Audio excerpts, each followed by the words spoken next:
Dans cette vidéo, je vais vous expliquer le câblage des compteurs d'énergie microclimat S3 et S3C de chez Madalena avec deux sorties impulsionnelles, avec M-Bus et M-Bus 3 entrées.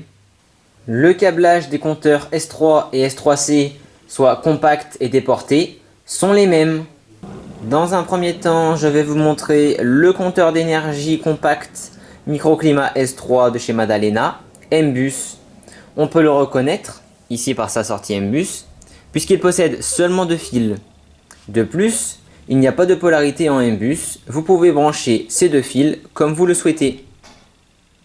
Ensuite, pour le compteur d'énergie microclimat S3C de chez Madalena avec M-Bus 3 entrées, comme ceci, on peut voir la carte M-Bus située ici, sur la partie droite du compteur, avec un premier câble noir ici qui correspond au M-Bus, avec deux fils à l'intérieur, le fil blanc et le fil marron.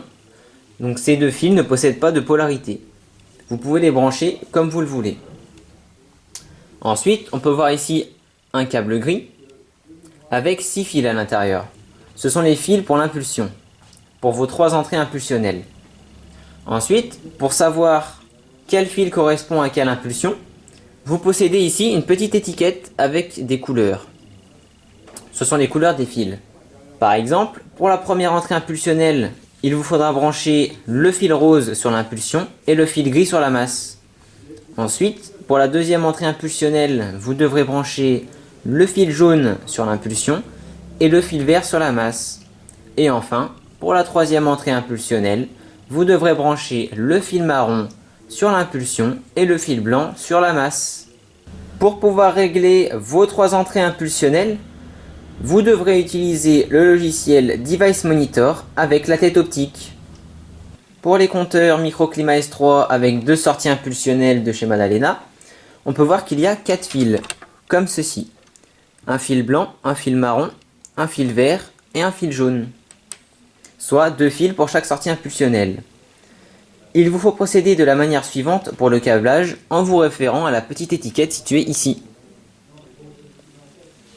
Pour la première sortie impulsionnelle, le câble jaune doit être branché pour l'impulsion et le câble vert pour la masse.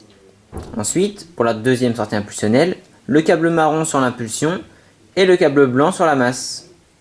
Sur vos sorties impulsionnelles, si vous possédez un compteur d'eau chaude, vous aurez une sortie en calories et une sortie en débit. En revanche, si vous possédez un compteur d'eau chaude et un compteur d'eau froide, vous aurez une sortie en calories et une sortie en frigories.